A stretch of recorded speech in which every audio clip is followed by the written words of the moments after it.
Nak beli sport sprint tapi tak tahu nak beli yang mana? Video ni untuk korang. Ramai nak pakai sport sprint dekat kereta sebab nak nampak handsome kan? Tapi ingat, jangan tersalah beli pula. Nyesal nanti. Kat depan aku ni ada 3 jenis sport sprint. Sport sprint CLS dari F-Tune, sport sprint 4 Flex, sport sprint Pro Expert. Kalau korang jenis yang nak lewat sikit je and nak maintain comfort, F-Tune ni pilihan selamat.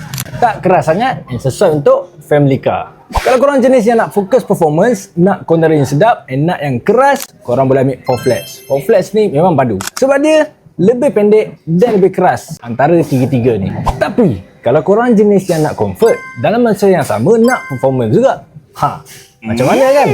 Sport Sprint Pro Expert. Driving feeling medium hard, tak terlalu keras and tak terlalu lembut.